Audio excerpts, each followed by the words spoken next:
day everyone, this is Setro, a fashion teacher and a lifestyle vlogger, and you're welcome to part 2 of our shirt-like dress with collar, high and low A-line shape dress. So if you've not watched the part 1, please check this way. You see the link to that, and if you've not subscribed, subscribe, press the notification bell, it's so important. Then you please like our videos and do follow us on Facebook at Setro Fashion School.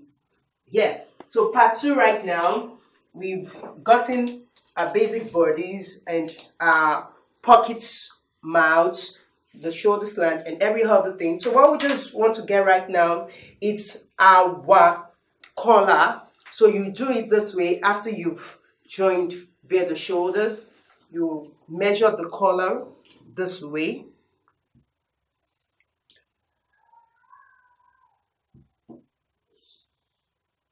So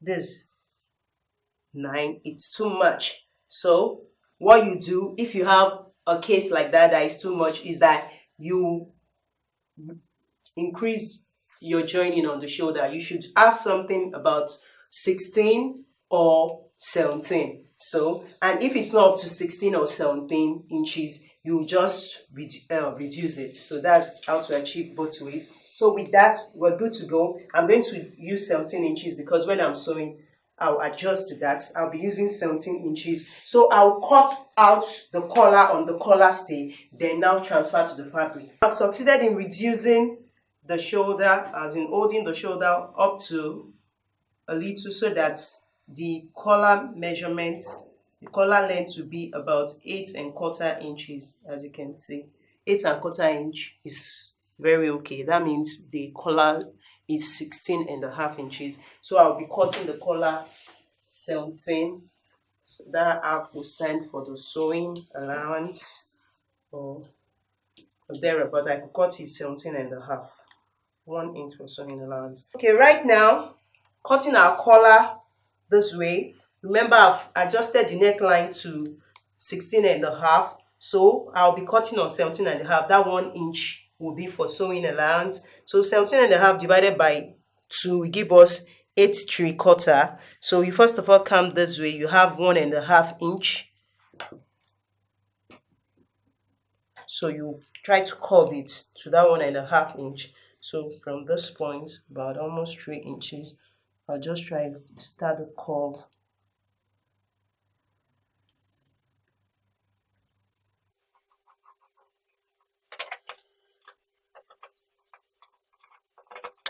So right now you measure the neckline. This 8¾ inches this way. Be making it 1½ inches long or depth. You could make yours 2 inches or 1 inch. It all depends. So I'll just slant it.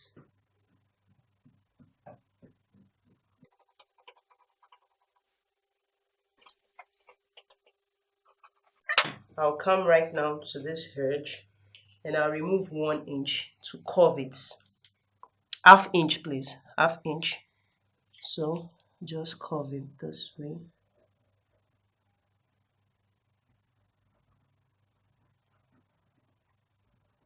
Then I'll remove 1 inch to achieve the upper part of the collar. So this 1 inch this way. So from this 1 inch, I want to get a bogus lapel. So if you want it to be really bogus, you could make it 5 inches, 4 inches. But for this, I'm just making it 3½ inches. The pointed part of the lapel. This way.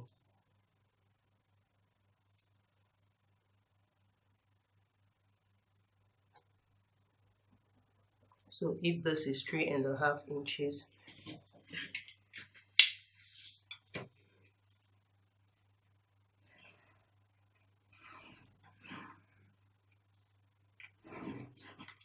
I'll come to this edge and I'll make it 3 inches. So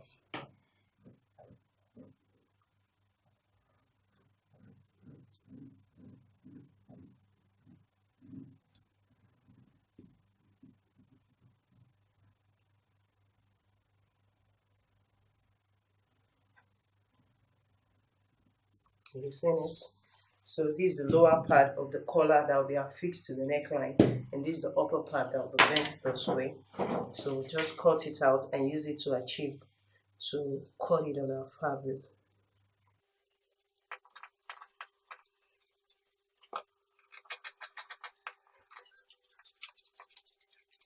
So this is the upper part.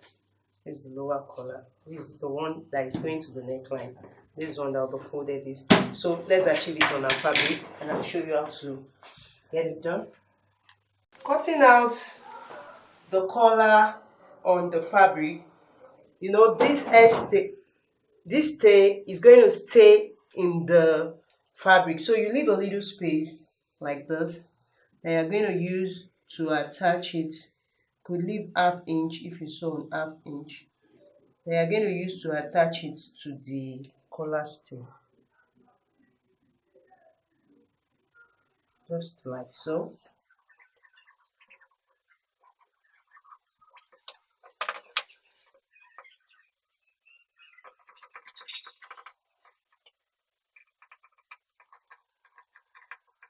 So this is going to be double. You cut another one again that you affix the collar in. You face it this way. So then you cut this same way, and let me just show you how it comes.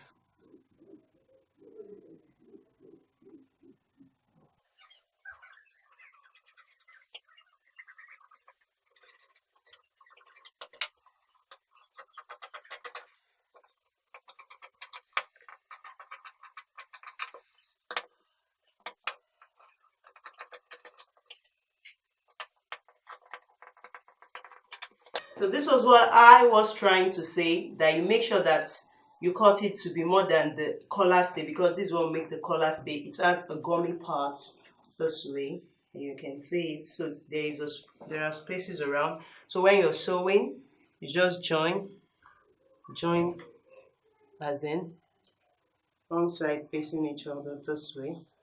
Join this with iron, steam it to it, then you sew round so that you get the shape of the collar. Sew it, then you now attach this to it, join it to it this way. Remember, this is the part that is going to the neckline. Then you repeat same for this, for the upper part of the collar as well. You join it this way. You use your iron, steam iron, to stay it to the fabric this way. And I could just decide to use a lace fabric for this. I could use anything to make I could decide not to use this. I could just decide to use a lace fabric to achieve this collar. It all depends on me. So you use your head, say in any way you use your steam iron to steam it this way. Then you sew it down. Remember, these are real collar. These are just seam allowances. So you sew it down this way. Then right side facing each other this way.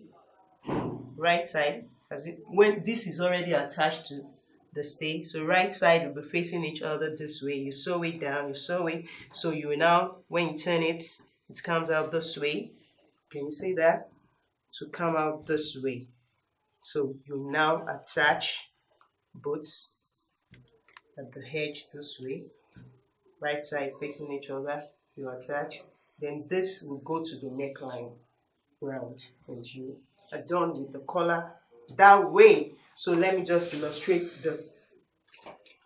how to achieve the pockets to you, to have the facing of the pockets. So it's this way. Remember, we've done the pocket opening this way. Remember the pockets. If you don't know how we arrived at this, please do watch the part 1 of this video via this link. So this 7 inches, and the pocket itself is 7 inches, as you can see. So you start from this way. You now want to achieve the inner pocket, inner part of the pocket right now. So you just place it. You could just make it from that 7 inches. You could also achieve 7 inches this way.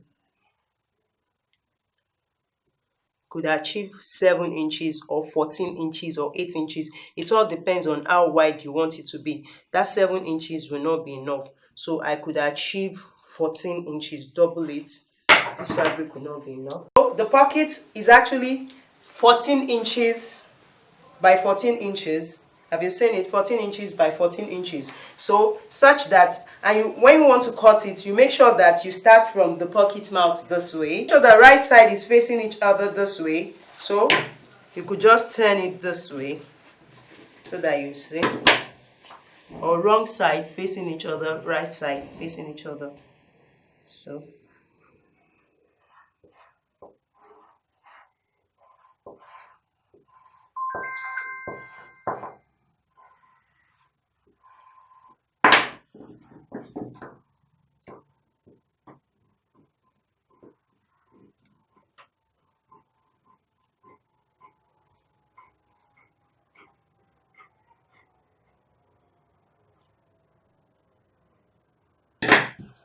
having gotten it this way, you make it so, and you repeat it for the other side.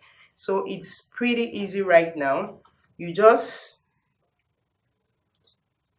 stitch around this way at the mouth,